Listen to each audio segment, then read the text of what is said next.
A one, two, a one, two, three. Coffee and COVID. Morning, everyone. I'm Deidre, founder and fixer at the PR company. And I'm Taylor, a PR executive at the PR company. Grab your coffee, tea, water, or whatever you drink to get your day started and get comfy because we're talking COVID. Here at the PR company, we decided to bring some light into the circumstances we've been facing today while also staying aware of how businesses, small or big, have been affected and are changing their workflows. So let's get into chaos, COVID, and communication with Aprile Tampa of Swim Aprile. Cheers.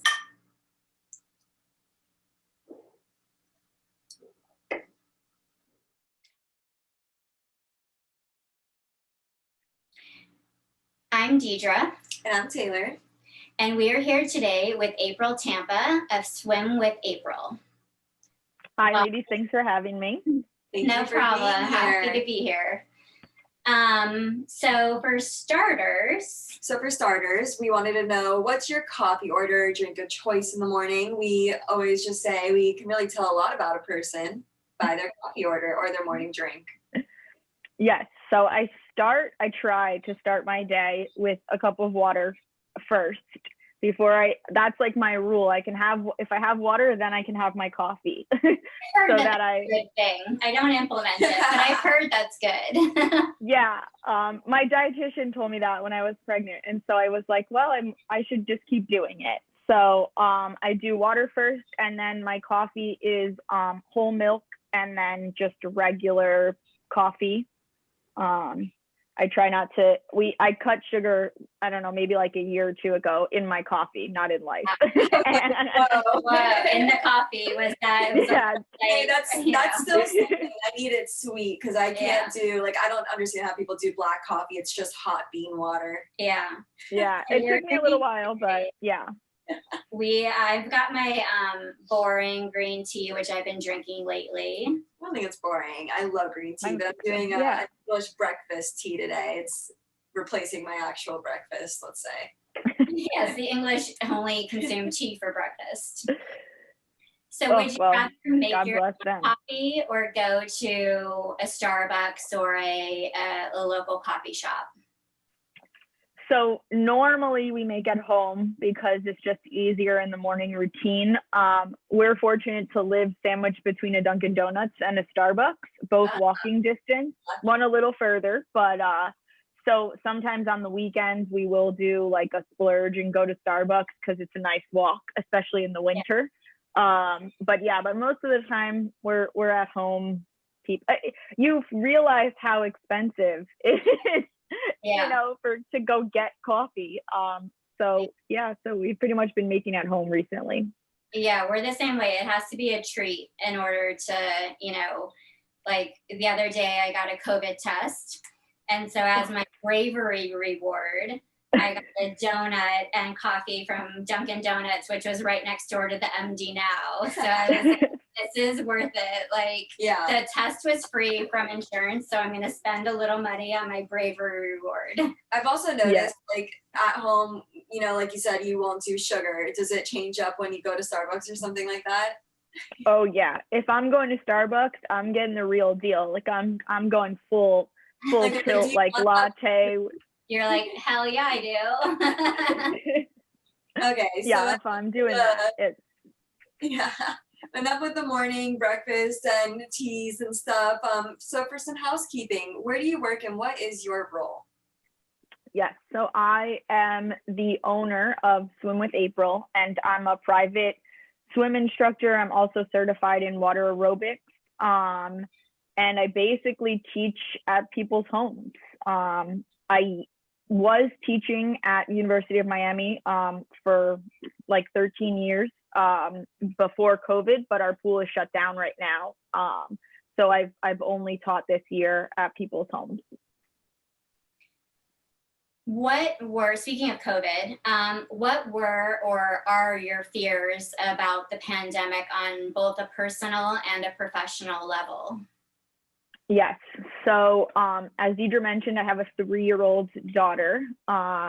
And obviously, as a parent, your concern is always your child first, I think. So, we as a family were a little bit nervous about her contracting it, since no one really knows what happens to children when they get it. And some kids do well and don't even notice, and other children obviously don't. And then my parents also live not that far away and have some health conditions. So when COVID first hit, we did not see them for 2.5 months because we were nervous about if we had it to give it to them, and even vice versa, but more of us having it and giving it. So that's like, you know, from our family side. And then from the business side, my main fear was contracting it and giving it to a student.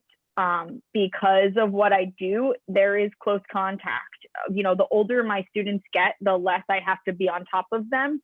But, you know, the younger ones, you really can't teach them from 6 feet away. You have to be in their face, you know, for protection and for safety.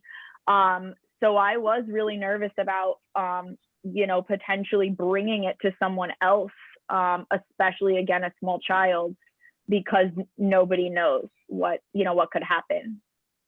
Did you Zoom with your family or FaceTime?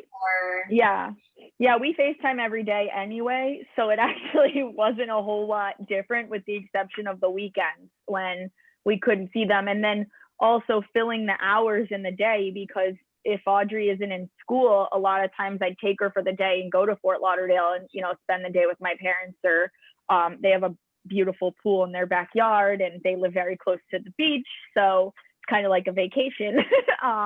But we didn't do any of that. Excuse me. We didn't do any of that, you know, for those 2 months.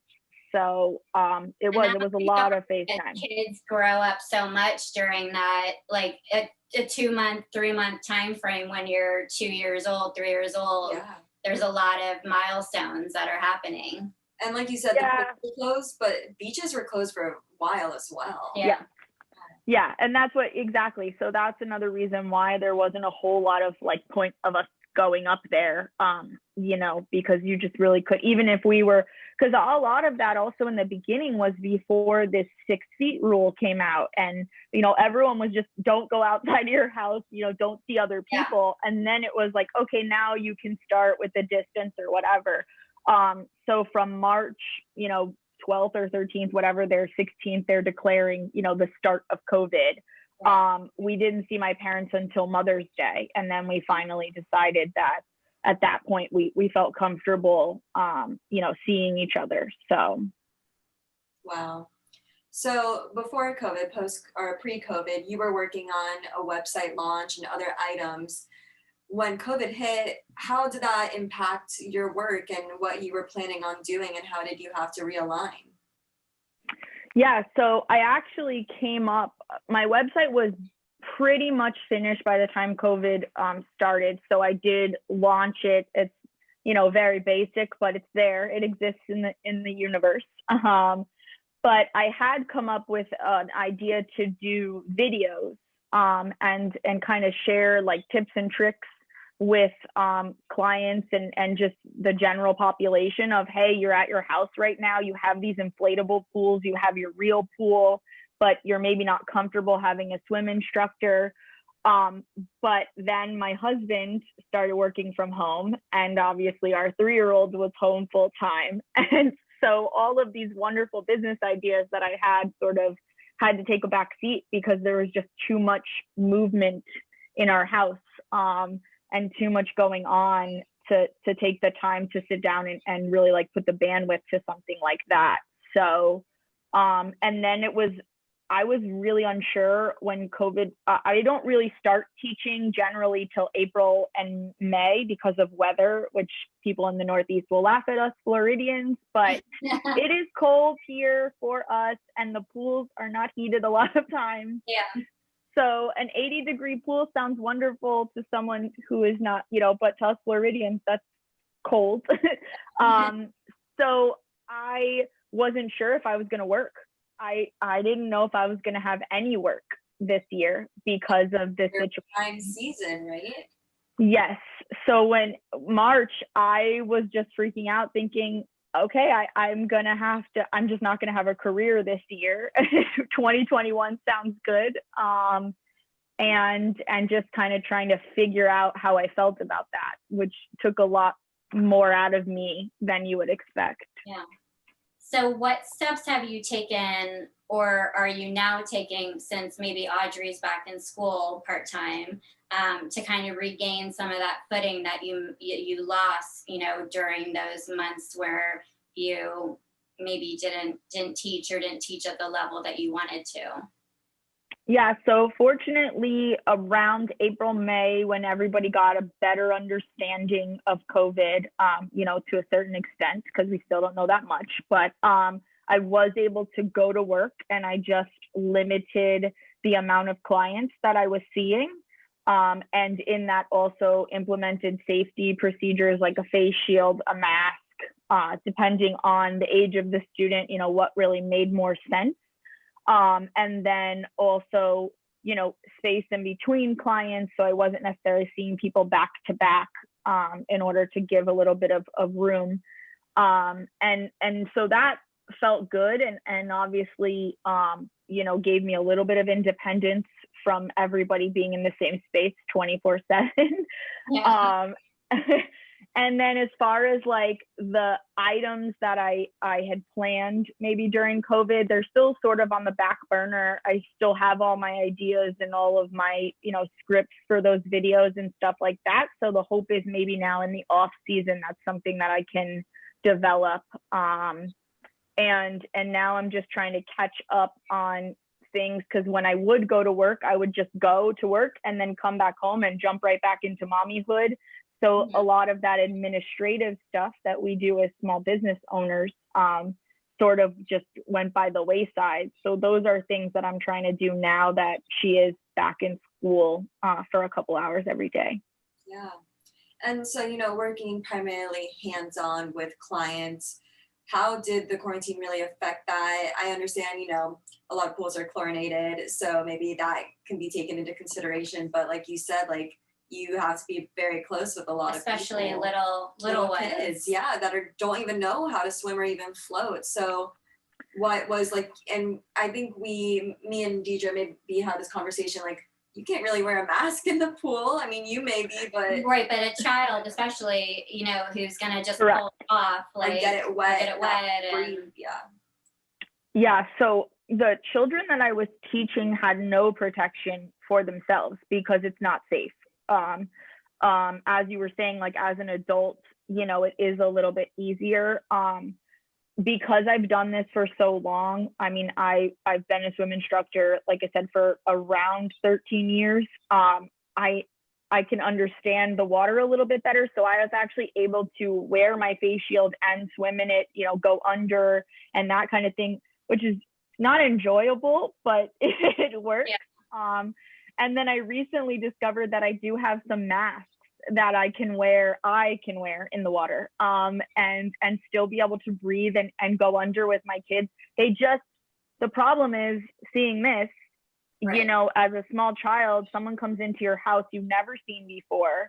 This is a very strange time. They're not at school, and then they're meeting me and they can't see me smile. They can't see. So that was another reason why the face shield the pool might be scary for them, or it's like the unknown. Very. Exactly. Put into your work. Mm-hmm. I'm sorry, what? It's a lot of trust put into your work. Oh, like you said, not being able to see half the face, in the expressions, I can only imagine. Yeah, and so that was why the face shield made sense. But again, that offers them protection from me, but not necessarily the other way.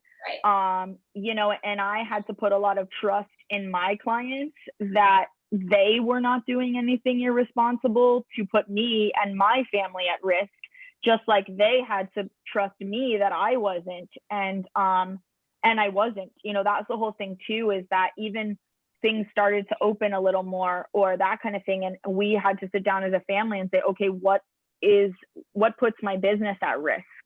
Mm-hmm. That's a big question that I think a lot of people have had to ask themselves as well, especially when you're in a face-to-face business. That, anything you do, I go to the grocery store and I get COVID, there goes my business. Yeah. So there was a lot of questions surrounding that and limiting outside exposures in order to continue working. Yeah. Taylor was hired during COVID, and it's really hard to onboard somebody and train them if you're not together. So we essentially do nothing in our personal lives because we work every day sitting across from each other. So we totally understand that. Mm-hmm. But it's kind of crazy that it could literally just be like you got an Amazon package and you touched it and you know, or you could have someone come to your house and fix something and they could potentially have COVID. It's just trust in everyone right now, and I think it's kind of helping us gain trust in society again. And it's kind of interesting to see it all happen and play out. Yeah, yeah. And I have. Go ahead. I'm sorry. Keep going. No, I was just going to say in the business I'm in, that is like a number one thing always, because some of my clients know me, but majority of my clients do not. My business is primarily word of mouth, or they see me in a mom group and, you know, want to hire me. But some of these people I've never met before. Sometimes I talk to them before I meet them. Sometimes I don't. So we already have that. And then add in the pandemic, and it's like, there's, like you said, a lot of trust. There's a lot of trust. Wow. So what are the services you offer? And are there any ways that you can offer them like remotely, like through a Zoom or any other service? Yeah, so I tell everyone I technically am certified to teach swimming from 6 months to 100. And then I'm a certified water aerobics instructor as well, which is not a primary part of my business. That's kind of a certification I keep so I can continue to teach at University of Miami. But I teach everything and anything from learn to swim to I want to do a triathlon to I just want to know how to swim laps in my backyard. Prior to the birth of my daughter, I was a triathlete. Racing. I was actually training for a half Ironman when I found out I was pregnant. So I change of plan. You were in great shape. Yeah. And I could have raced, but it was Zika time. So I was not allowed to travel to Puerto Rico to race. Another pandemic. Yeah, exactly. It's just full of things happening. Wow. Yes. So so and to a certain extent I probably could have transitioned some of my business to virtual with Zoom or other platforms. And I did get asked to do that. But my fear has always been the safety concern. And that's no matter what age I'm teaching. If I'm teaching a 3-year-old who doesn't know how to swim, obviously that's got to be in person. If I'm teaching a 60-year-old and I'm training them for a triathlon, I really need to be with you and see your mechanics, because swimming, yes, you can say do X, Y, and Z and it works, but really it's about everybody's individual mechanics, and how you're going to swim, Taylor, is going to be different than how Deidre's going to swim, is going to be different than how I'm going to swim. You know, if you've had rotator cuff surgery, you're not going to swim the same way someone who hasn't.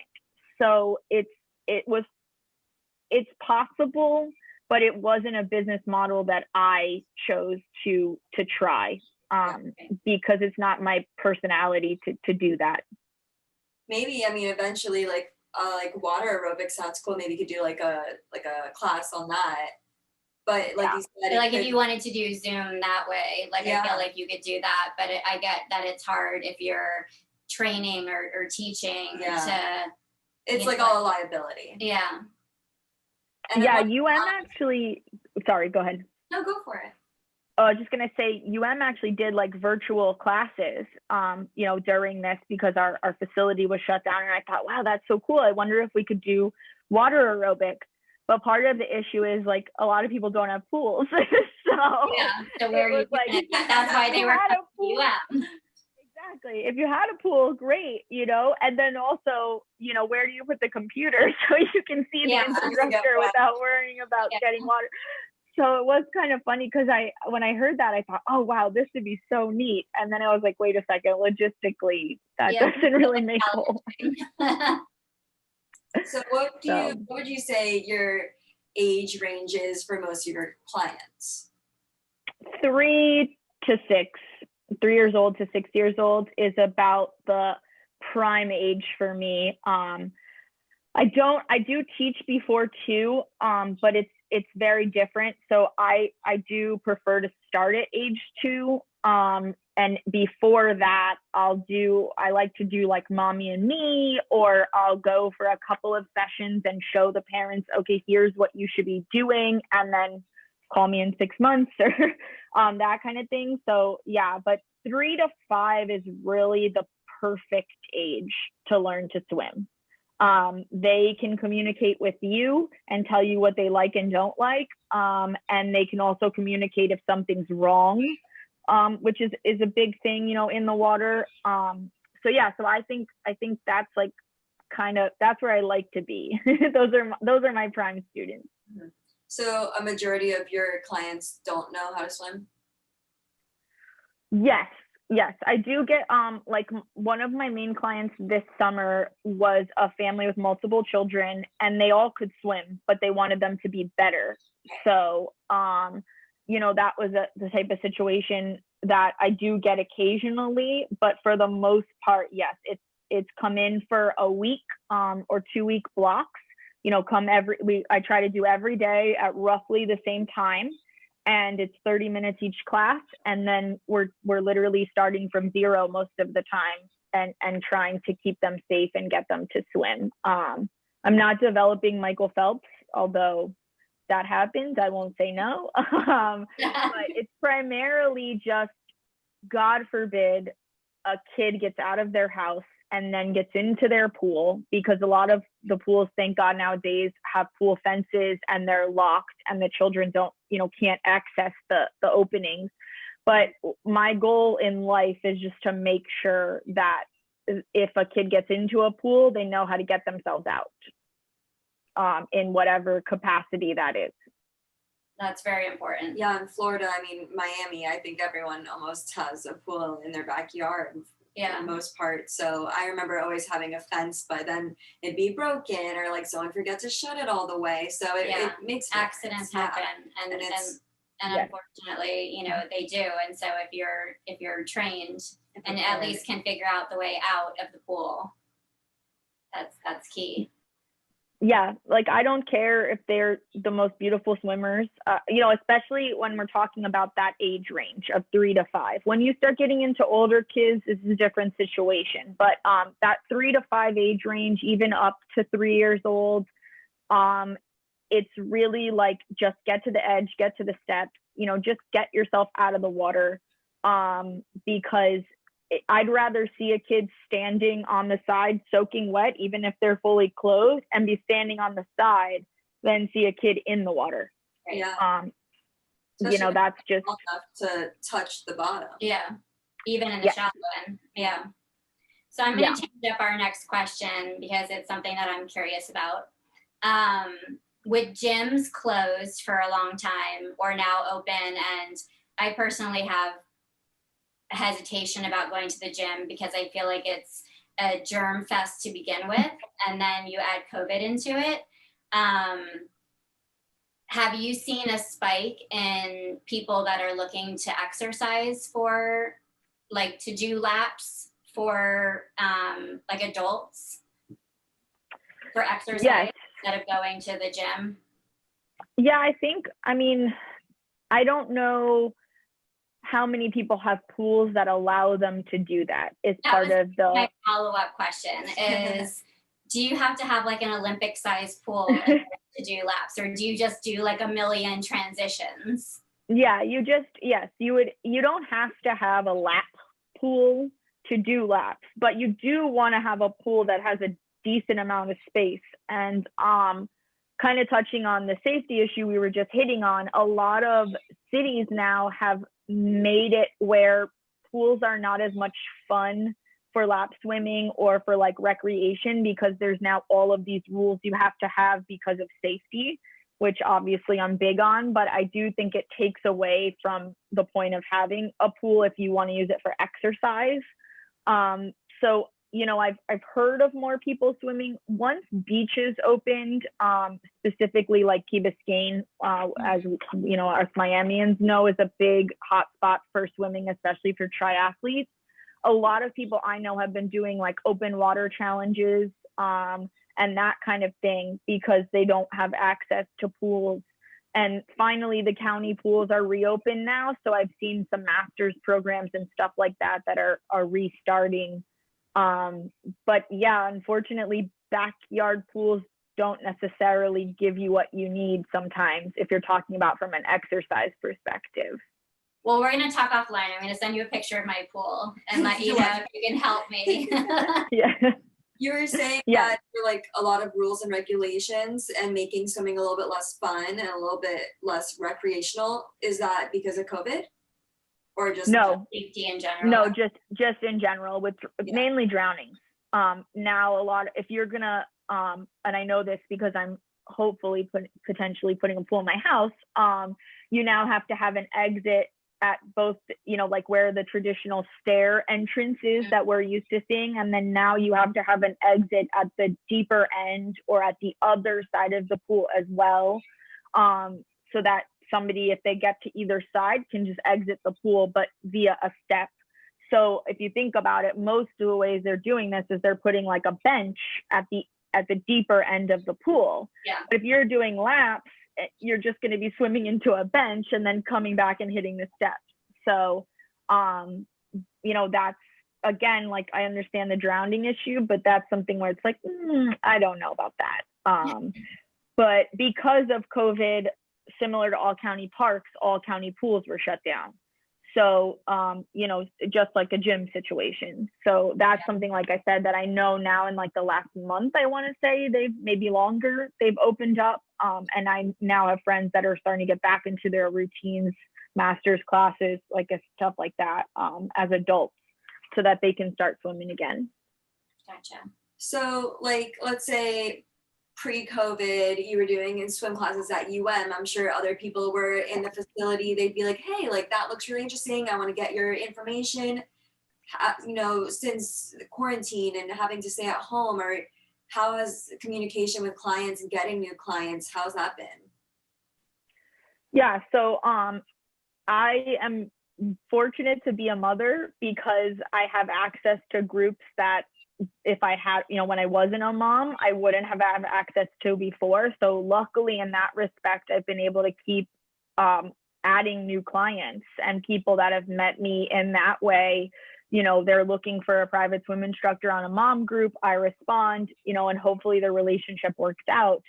But yes, there is a certain section of business that you don't have by not meeting people in person. I lifeguard parties on the side as well. And actually one of the clients I got this year was from a party last year that they met me, kept my information and contacted me this summer to teach. So, not having situations like that, you're losing business. You're just not seeing people. So, and that's another thing too, like I mentioned before, is in my business, there's a lot of trust. And a lot of that comes from the interpersonal interaction of someone seeing what I do and knowing that I'm good at it because they've seen me do my job, versus they've seen me on the street and think, oh, that person's a good swim instructor. Those two things don't correlate. Yeah. I'm walking my dog, but somehow I look like I could teach swimming, right? Like that doesn't make sense. You said you were going to start making videos. That could obviously help you.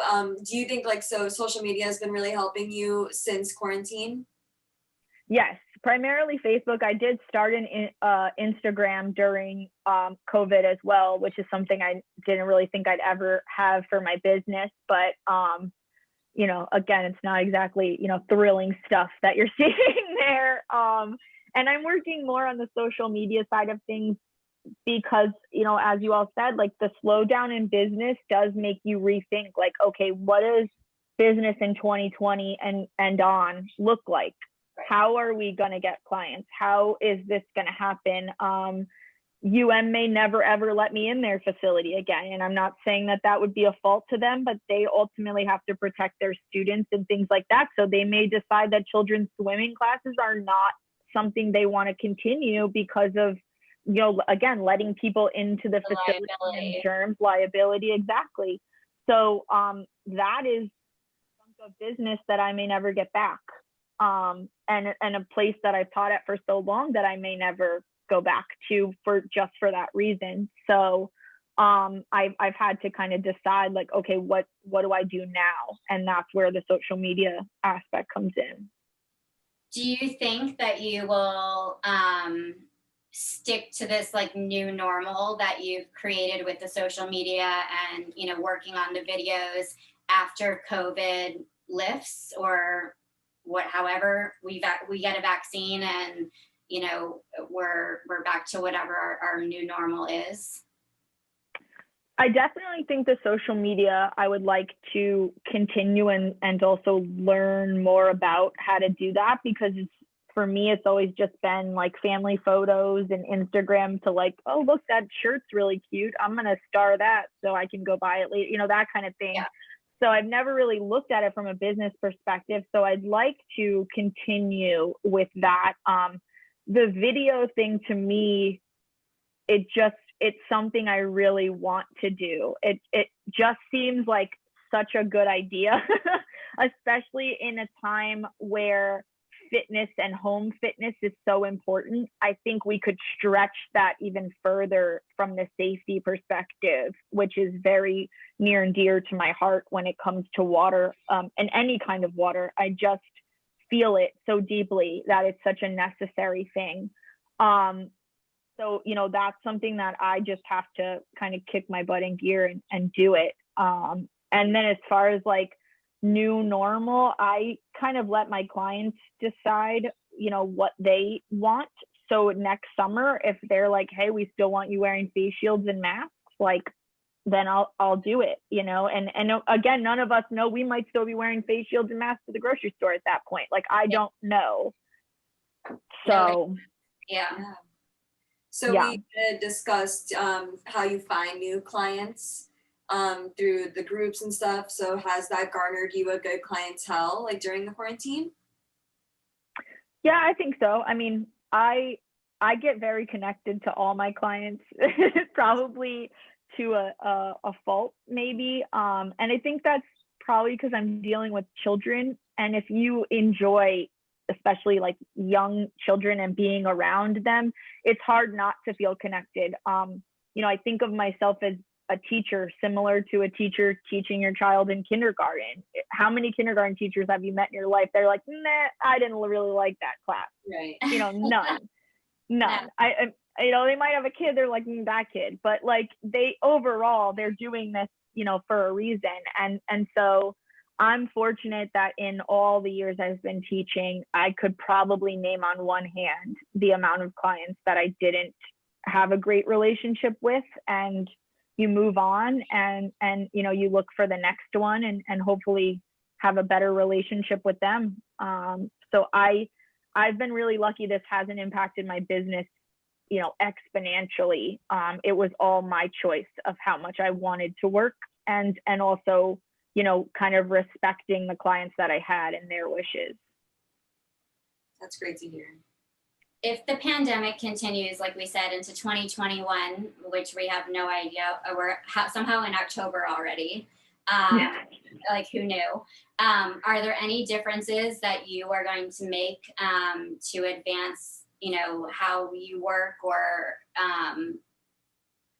keep on getting clients through the social media?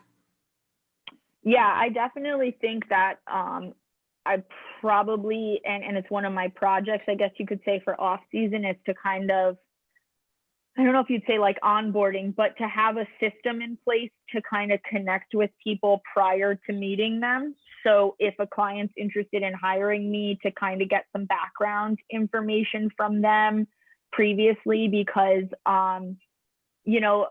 something that came up this year in the pandemic is, if I have a client and their child's school never closed and they're going to school, but then I have a client whose children are not going to school, and then I'm seeing, both of these people, how is that affecting things? And this is where the face shields and the masks come in. And so those are questions that I think I would like to know ahead of time in order to make a more informed decision. And I have a feeling that that's something that's just going to be in my business now permanently.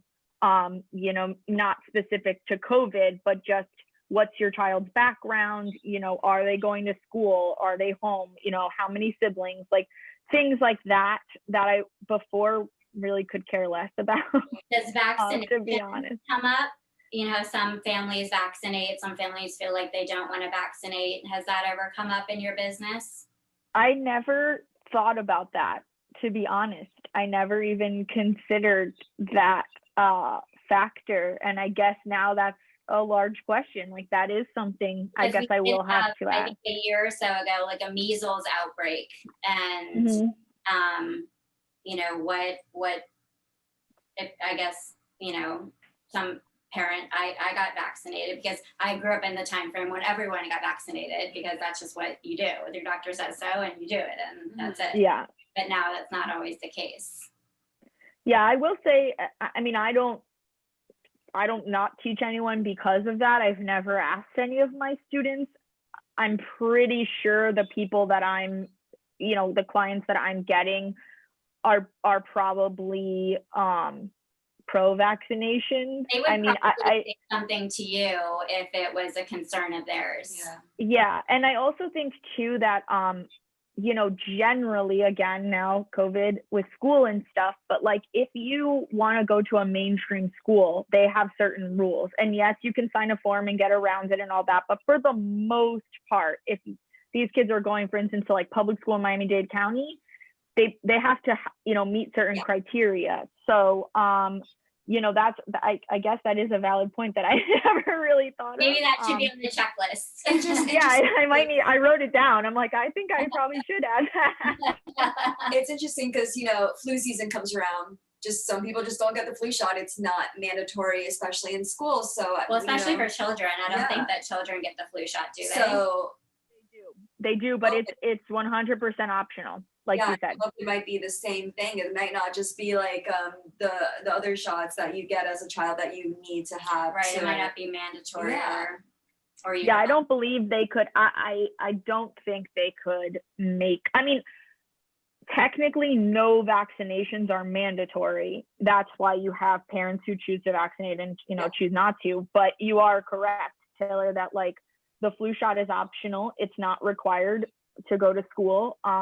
So COVID, you know, the COVID vaccination could be the exact same way. And in my opinion, probably should be. But, you know, I think it should be up to people whether they want to make that choice. But it also, on the side of a small business, especially in what I do, I then have the choice to say thanks, but no thanks. Like, you're not the client for me because of these X, Y, and Z reasons. And luckily, in dealing primarily with families, I tend to get, you know, people who understand. Like when I needed to take, when July hit and our numbers in Miami went through the roof. Yeah, we're 15,000 a day in Florida.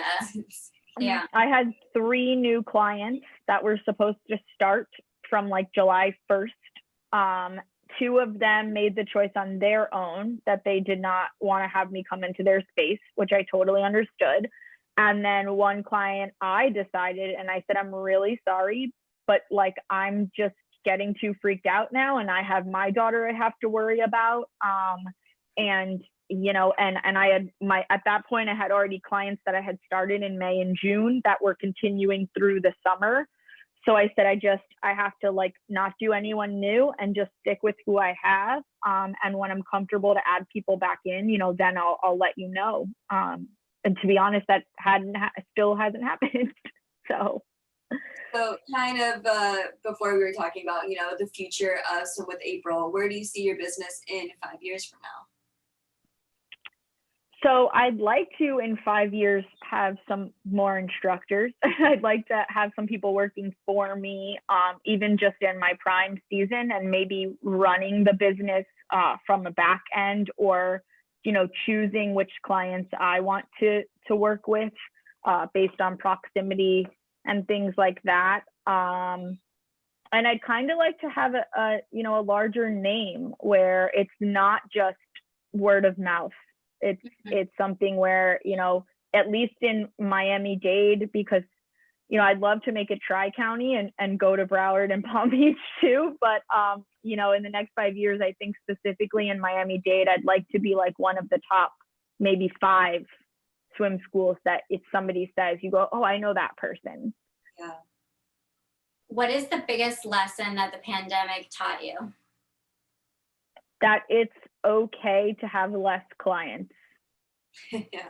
It's a really and yes, and also that, you know, planning is working, but primarily just like being able to take a step back, and you don't have to teach, or you don't have to have hundreds of clients, that you can, you know, you can have 10 really good clients, you know, and work with those people and then move to your, you know, your larger numbers later on. But that was a big thing, and it was hard. I'm so used to just working myself into the ground in the summers, and to not be able to do that was a little difficult in the beginning. And then I said, you know what, but this is safe for everyone. So yeah, it's kind of like the acceptance, you know, that this is what it is, and while we may not love it, you know, we can't change it.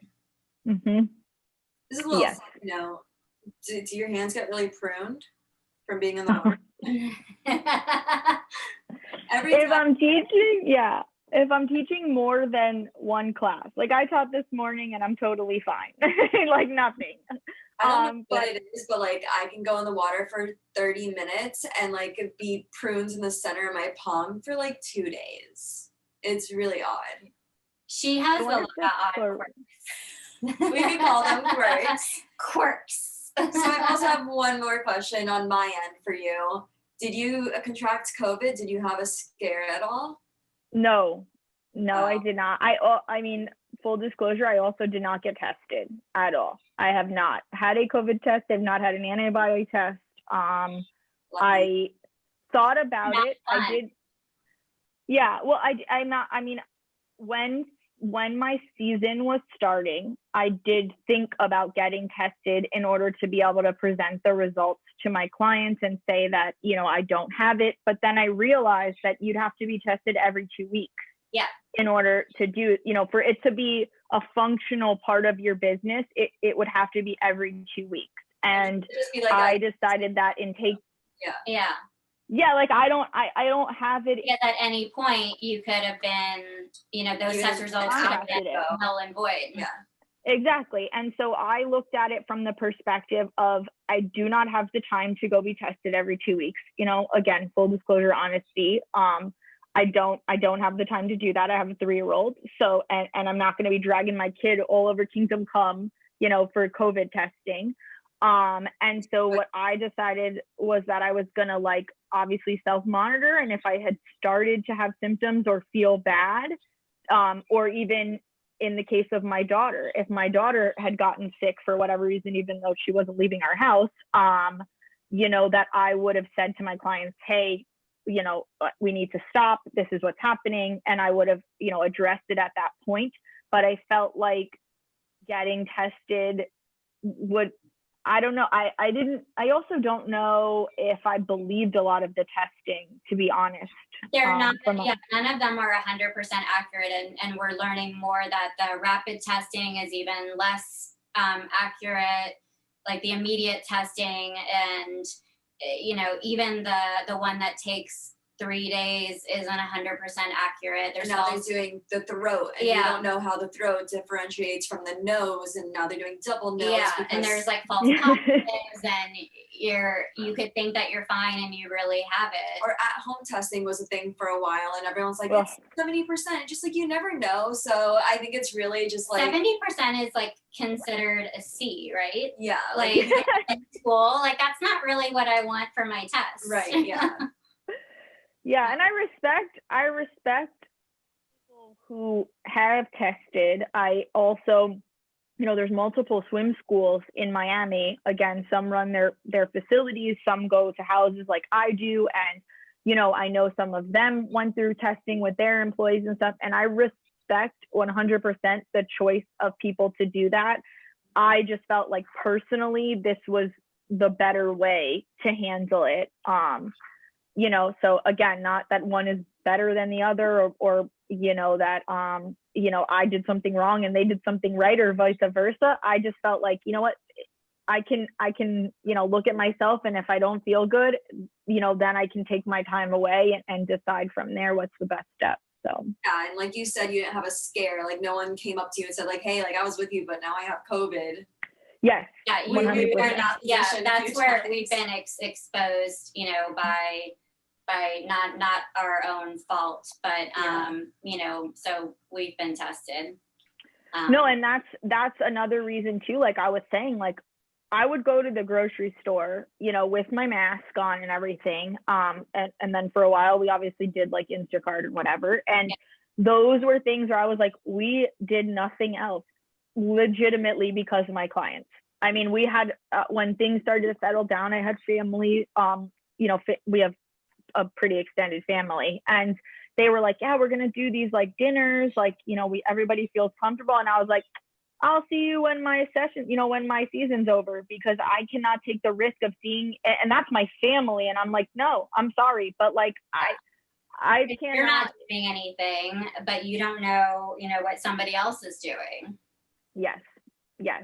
And I mean, even with Audrey, when she stopped school in March, we didn't see other people. She didn't leave the house. She didn't go in any stores, nothing. I mean, I was the only one in our family going to the grocery store and going like out of the house to go to work. And then obviously I had caregivers coming in, you know, to watch her, but that was it. Like that kid was in our backyard and like walking the neighborhood, and that was it, because I'm like, no, it's too risky.